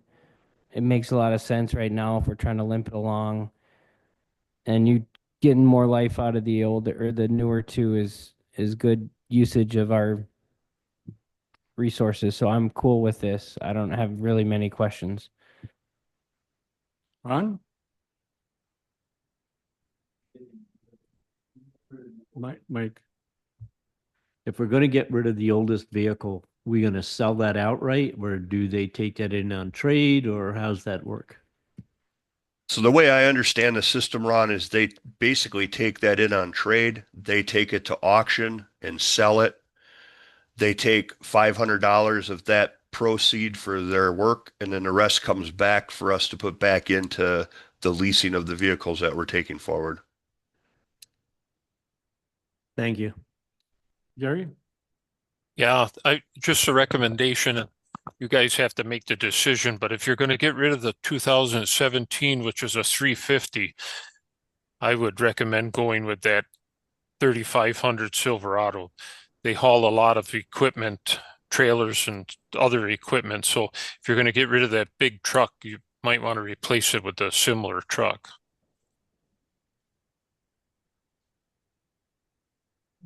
And Sue just told me that there is $50,000 in a forestry passbook that we can use for this year's current payments. That was money was being saved for a new truck. So we could roll that money back into the general fund minus whatever the current monthly payments are. So the way that I think Ron and I were thinking about it was we sell the older one outright. We apply those proceeds to the amount of the new purchase or the amount of the new lease as down payment. You say we have money set aside for the amount of payments, which are going to be far less than 50,000. So for that first year, we really won't be impacted from a budget standpoint. Yeah, for this current year. I would still recommend doing it future years on debt levies so we save the cash for other activities. Chris, this is Pat. I thought you did a nice job in writing up the summary, the background and the history of this for us. The truck I have is 23 years old. Spent a lot of time in the woods, and it's going to get more there this summer. So my question to you is, in your perfect world, you know, they mentioned, I think it's 13,000, you know, at auction. And I'm actually personally amazed that they would consider leasing you a vehicle, considering what you do with a vehicle. I was too, actually. It was like, you got to be kidding me. They'll do this, but apparently they're willing to. Would it be worth keeping the older truck and using it for those really tough places, jobs, whatever, and getting as much life out of it as you can? You know, the tranny potentially is an issue, but what's your thoughts on keeping it versus auctioning it and being done with it? You know, in the past, we have hired summer help to complete some projects back when we weren't staffed the way we are now. And I think that would have made sense at that time. But we're pretty well caught up on our workload when we're managing our workload with just the three of us that are here now. So I think having an extra vehicle on hand, and it would run into a storage issue too. We don't have a lot of room to store equipment. So I think we'd be better off just to part ways with it and just maintain the fleet of three. Okay, I do have one question. yeah. Lori, how much money have we been getting off selling cars through Wisconsin surplus? And would we probably get more than 13,000 selling the truck ourselves? Let me just grab the file here. All right, thank you. Okay, so the last one for the sheriff's department, that was a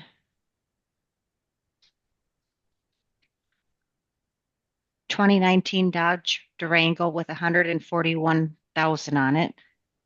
With motor issues, we received $4,000 for that. A 2015 Ford SUV. We got $4,500 for that. We typically go quite a bit above our asking reserve on that, on any vehicle. I'm just looking to see if we have the actual.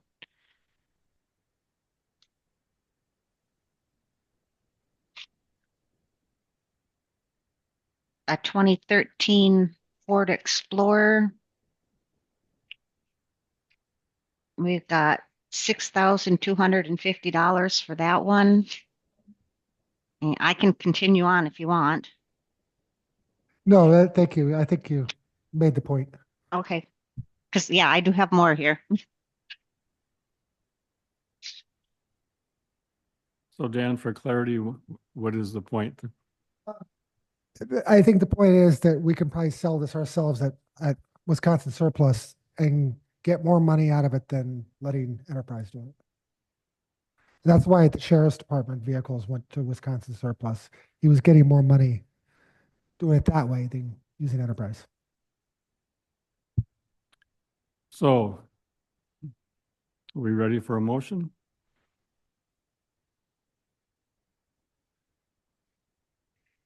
Okay, so I'm gonna make a motion to approve the lease of the vehicle using the sale proceeds from the 2017 and then making the payments from the fund that we've accumulated in the share or the forestry for their automobile expense. And for which vehicle? Is that going to be for the 350? The 350 based on what Mr. Mertig said because of the hauling capacity and having that extra hour. I think it would make sense to do that. So we have a motion to sell the 2017 truck on Wisconsin surplus and purchase the Chevy Silverado 3500. Lease the 3,500. Lease the 30. Lease the 3500. And then our future lease expenses eligible for debt levy, or are we going to use all cash? Well, after this year, we'd use them, but this year we Okay. have already the payment. So the future 2026 will be, the lease payments will be put on the debt levy. Okay, I just want that clarified. That's so everybody knows. Ron Stender will second. Any discussion? All in favor? Aye. Opposed? Motion carries. Thank you. Thank you, Chris. Thank you very much. I appreciate it.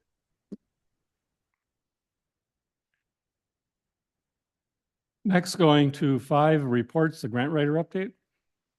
Hey, so I have good news this month. I would like to qualify. I remember we originally said that I would give updates about every quarter, but I just gave an update last month. So would you like me to continue with monthly or every other month or go back to every 3 months? What is the preference? Okay. Yeah, I think I would like to hear updates as relevant. If there's nothing that's changed or you don't have a ton to add in the summer, but if you have something good to say it. Okay. It's sort of an accumulation of several small good things. Number one, we did get the CDBG planning grant in the full amount of $50,000 to go towards massively defraying the cost that will go to NWRPC to help us create that comp plan. Number two, Scott at Spark wrote a Brighter Futures grant renewal. I came in for about the last week of that to tighten things up to make sure that we were getting every single last point on that. That application was ranked first in the state and received its full funding when they had already issued a warning that no applications would receive full funding this year. So I think that's a win. That was $375,000. And then on a much smaller scale, I traveled to Glidden a couple of months ago to help out the director of the Lori Jean Zach Center, teach her to write grants, found several grants that the center was eligible for. We wrote the first one together, and then I've helped her adapt a couple of other things. So she's now up fully and running, and I'm sending her things as they come to me. She won her first grant, which will go to a significant equipment buy for her blind clients and other equipment for other clients that they serve. So nonprofits in the area, I think it's kind of a good model that I have going for finding grants, helping them, teaching them, and then they can start to run on their own. I have passed out, several of my cards since then to other nonprofits in the area. The last great thing, I think, to me that has happened just over the past 2 weeks is that federal grants are slowly coming back. Dan was very right about this. There have been 2 in the past week that the county could have applied for. One was a COPS grant that I talked with Dave Dawson about. It's not a good fit for us right now, what is offered in the grant. So we're not going to move forward with that. And then there's another sort of regional USDA food systems grant that I've shared with several interested parties in the area. So I feel like that's maybe good news on the horizon, that so many things had been taken down. They are beginning to be reposted now with slightly different requirements, with wording, with other things. Also receiving great feedback, from, well, this is not finance, but good feedback from departments on the comp plan process. So we're knowing what their needs are going forward for the next decade to 2 decades as well. So that's it from me. If you have any questions, I'm happy to make a go of it. Yeah, that's all really, really good news. As far as frequency, I think if we have a meeting and you don't have anything that you feel compelled to want to spend the time sitting through this meeting, you could just write a summary statement and then we have it in the packet, and then we know. And then if we decide there's things we want to talk to you about, then Dan will make sure that that you're in the meeting. And then otherwise, just some of these updates, just I think to use the discretion, to respect your time too. But those, the Lori Jean Zach Center, that helps them, they get money for that. That makes everything easier for them because the county years ago, was providing some money there and helping out with some things. And then the Spark grant, obviously that helps the community in a lot of ways, including, the people renting that building out. They have a tenant that's a major tenant. And from an economic development standpoint, that's a huge win to keep a tenant in that building and that money back into this community. So the more of those sort of things that you're able to do, then this whole request for funding, it lightens the burden on the county. And so one way or the other, it's all good for all of us. So thank you.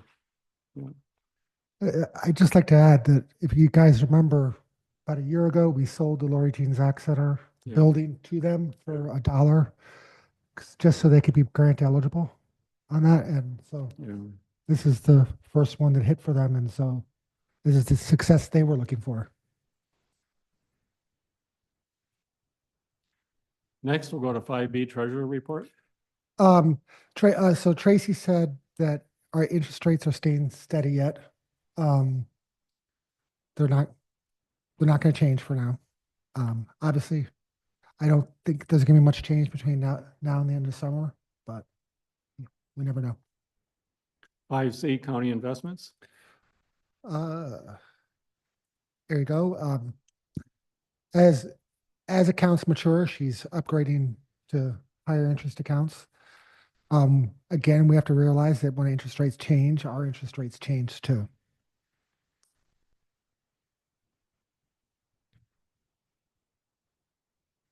Then going to 5D Sales Tax Review. All right, so I presented this in two ways to you. And if you guys like, I'd like to keep doing it this way. It's two ways to look at it. One, the first sheet, this is how we have to look at it for budget. Because sales tax monies always come in 2 months late. So when we're budgeting, this is what we need to look at. But if we want to see how actual months were in an easier format, I include the second sheet here, which you can sort of see easier in more chronological order. I don't know what to tell you about sales tax. It's kind of weird. I think the volatility in our sales tax is head scratching, but it doesn't, if you're unable to tell me, then I'm unable to figure it out. So there's really nothing I can, I deal with budget now at where I work, and I feel like I can use past data to assume or make assumptions on where it's going. But recently it's been unable to be using past data to assume where we're going to go for the month. Right. But if we overall track it, we were kind of close for the first 4 months. If we look at the past year's 4 months, even though there's little rhyme or reason month to month. So I don't know. Yeah, and then that's correct. I think it's off by like a couple $1,000. It's just, I don't understand how, like, you look at, I'm using the second sheet now, November. Oh, it went from 127 to 184. And then the following month went from 224 to 156. And it's like a yo-yo. It's just kind of, I'm trying to think of what happened in those time periods. And so I look at it and I think whatever it's up or down off of the trend line is really, really essentially insignificant compared to the bigger things that happen with what we deal with. So, we got the HVAC, you got a grant that's a nice big number. We might not get the FEMA grant for the 900,000 from Madeline Island. There's all this other stuff that is far larger numbers. So this little bit of variance in the sales tax, I think it's maybe interesting. it's important because it's an economic indicator. No, it's even more than that. Our shared revenue is based on 1% of the state's sales tax. The state's 5%. So 20% of the state's sales tax number comes back to local government as shared revenue. So if the sales tax numbers are off in the entire state and they're down, that means shared revenue is going to go down. Well, that's the whole state, but we're one of 72 counties and we're smaller. I mean, so this is a really small piece of a much bigger picture. It does drive like how much we get back from the state. And so it is important. I guess what would make it usable data is if you could click a button that would show the 100 line items of the sales tax buckets, that so that you can say why the volatility, like, oh, it was hotel receipts this month that was 40,000 difference, or it was L&M sold 150,000 kayaks or something. Again, but if we don't have what buckets are getting filled up, the data, like Pat said, it's like, I can't worry too much. It's important, but it's an uncontrollable outcome. Right, and that's the thing. It's uncontrollable. It's a very small piece of the bigger picture we're dealing with. And it's interesting to look at a glance, but there's nothing that we can weigh in to do anything different, other than maybe we somehow make this a place that economically is more vibrant and increase our tax base, but that's just, and then it doesn't take into account inflation. So if inflation is up, then all things being equal, sales tax should be up. So we don't track the inflation rate, and in particular, the goods and services here that are taxable, to understand how much of this change is related to sales tax even.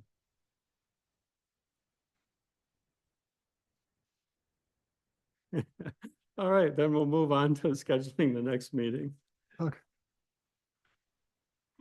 Okay, so, we talked about elevator repair earlier. That's supposed to happen in the middle Oh, I'm sorry. of June. Yeah. So, I'd like to have no meetings for any committee or the county board from like June 12th to July 1st, just because the elevator is not going to be operational. And I know there are some people who need to use the elevator, so. And the public, we may get the public who needs it, and they have a right to come to the meetings. So. I can pull up a calendar, you guys can decision.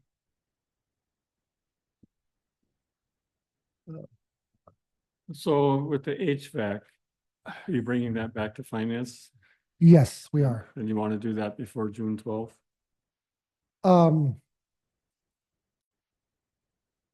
Actually, it would be June 16th would be the cutoff. And the reason why we had to schedule that with the court too, because there's no jury trials during that time period. So anytime before June 13th we could, or after July. But the HVAC, it seems we need to keep that ball rolling. And I'm thinking also, if we end up doing it in 2 phases, we could split the payments for it into 2 calendar years, which might reduce or eliminate the need for borrowing. I don't think that's going to happen. But it would reduce it if we split it into 2 calendar years. It would, but it's certainly, there's not going to be enough standard levy dollars to do it. So.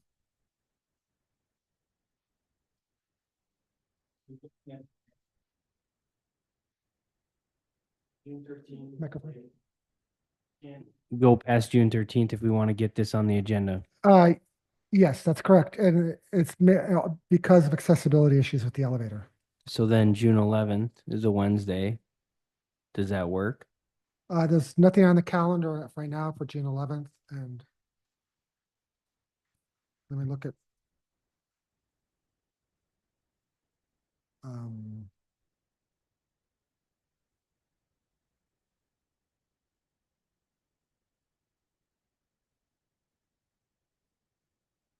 June 11th looks open. I won't be here, but I'll see if I can have somebody cover me. Yeah, I'll ask Horatio too.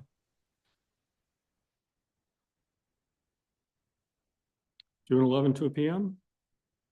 I have a question for Dan. Yes, sir.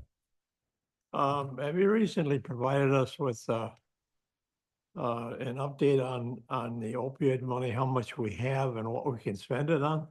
Well, as I said earlier, we have a little over 300,000 in it, and this 12,000 we just voted on today is the first we spent of it.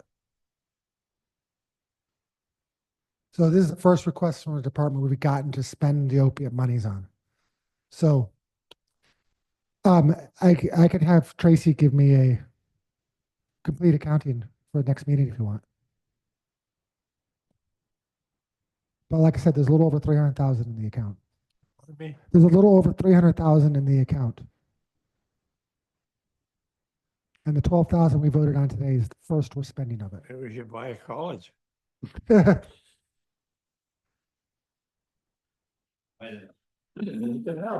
Do we have a motion to I adjourn? will make that motion. Motion by Blake to adjourn. Ron seconds. All in favor? Aye. Aye. Opposed? Motion carries. Thank you.